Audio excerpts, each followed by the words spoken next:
Hi everybody, it's Dina, the dietitian, Dish with Dina. I've tasked myself to put together a set of a week in the life of me videos because number one, let me share, can I share this? We just had a pretty big snowstorm here in New York City, so you are seeing an outside of my apartment building, and I am not going to be venturing out into any of that anytime soon. And because I've really gotten very much off of a lot of social media, I think I'm focusing mostly these days on YouTube. So I thought, let me put together a little, I don't know, again, week in the life of, and get to see a little bit more behind the scenes, literally behind the scenes of what I'm doing. So I work and live out of New York City. I am a registered dietitian.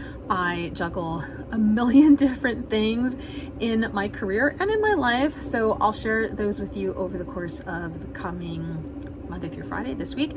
Today is Monday, today's January 26th, and today I had my first class of the spring semester. So I have been teaching over at CUNY, Lehman College, City University of New York, Lehman College in the Bronx, which is very near and dear to my heart because that's actually where I went to school for my own second degree undergrad, graduate, internship, and now I have 2 jobs on campus there. So the first job is as an adjunct lecturer. I've been doing that for 8 years now, and this class in particular, I took over for a teacher who is on maternity leave. So I'm going to be hanging out with these students for the whole spring semester. But fun fact, because I've been there so long, I know all of them. So it's not like anybody's a stranger to me. So today's class it's a seminar, and it is about career development. And that's something that not a lot of curriculum colleges integrate into their list of classes. We are on the dietetics, food and nutrition path. A lot of our students are going to be doing a wide variety of things, whether it's looking for jobs in health and wellness, applying for clinical positions, getting promoted over the course of their career, or running their own businesses like I do. I also do private practice, which I'll talk more about that in another couple of days. So today was kind of cool. It's just the first day. The first day of the class is always, just more administrative logistics things, but we got a chance to go through the lessons, the syllabus, and then we put together one of these quizzes that we had to take called the growth mindset quiz that told us whether or not we were very open in what we want to see happen, or if we have a limiting mindset, like we have a fixed belief about things, how flexible we are, because I think that's important not just for us as humans, but also in the health and wellness profession to consider when we're working with our clients and our patients or our staff, right? Like we're all coming from a variety of different backgrounds and experiences, and sometimes you're in competition with people, and sometimes you collaborate with people, and sometimes you work with people from all different personalities and walks of life. So I really enjoyed that exercise that we did together. And so now I'm going to wrap up this part of my day and do some forward planning, putting together lesson plans for next week, and checking in on my own some emails and check in on some loved ones to see if they're doing okay in this snowstorm. And then I'll check back in a little bit later with some other stuff I'm doing today.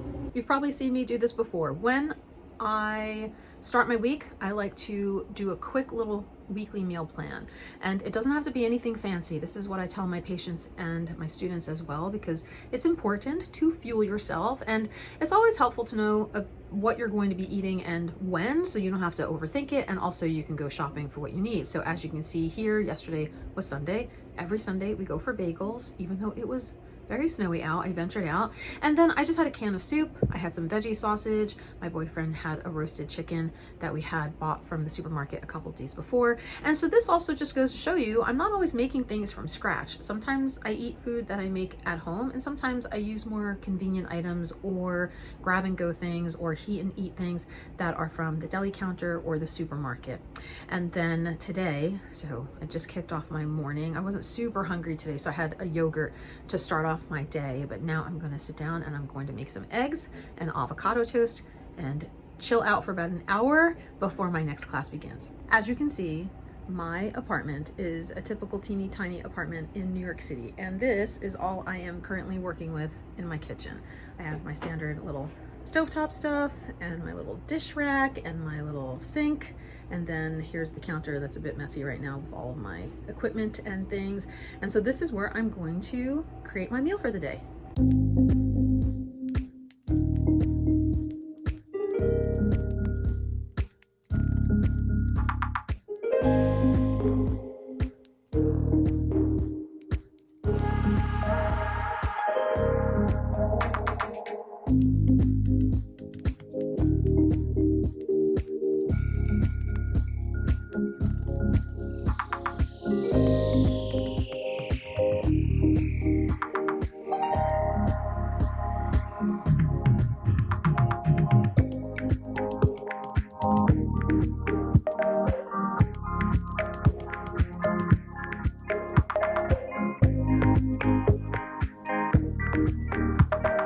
am back. I had a yummy lunch and I tried to eat very undistracted. So even though I had a pile of things I could have been working on or emails to check, I really tried to be very mindful and hold my meals as a sacred space.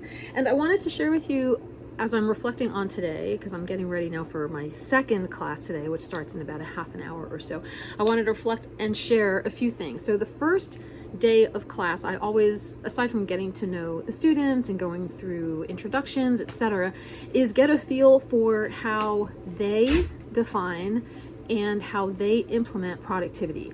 And so I always ask them, how do you keep track of all your deadlines, all the things that you're juggling, all the things that you do? Even though I teach undergraduate classes and graduate classes, my student population at Lehman College, the median age is about 27. So we're talking about anybody who might be a handful of years out of high school, to someone who's taking care of a family, to an adult learner in their 50s who's returning to college or going to college for the very first time.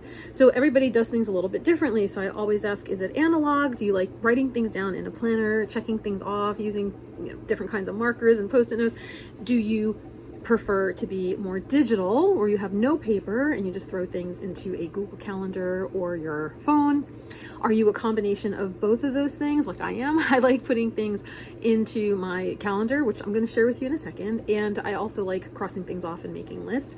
Or finally, are you flying by the seat of your pants? Are you the type of person who's late for everything? You figure it out as you go and you work very last minute. That would definitely get me very anxious if I were going to do that, but that helps me a few different ways. Number one, I get to understand a little bit more about how my students like to receive information and how to implement whatever they're doing to execute their responsibilities in a timely fashion to make my life hopefully easier when I'm grading, and also easier for them when they are working on their class assignments. The other thing too is I tell them, think about who you're talking to, because they're all going to come away and go into a profession to be dietitians or healthcare providers or something in the health and wellness world. And when you're talking to people about habits are very, behavioral specific, and there could be a lot of different factors that are involved that come into play. So I tell them, whatever it is that you're doing, think of, if you're working with somebody like you or unlike you, how might you end up creating that discussion or that dialogue to either meet them where they're at or encourage them to do something differently. So now I'm going to take you on a tour very quickly of how I do things. And I know I've shared in some of my webinars before about, in my world, because I used to be a project manager and I like to be somewhat organized, if I don't see something on my calendar, then it doesn't get done. And it doesn't mean that it's going to absolutely get done, but at least it gives me at a glance to understand what I'm dealing with in the course of the day. And when I show you this, I'll also explain that even the stuff that is me time, free time, is also integrated into my calendar so that I can make sure that I have space to do that.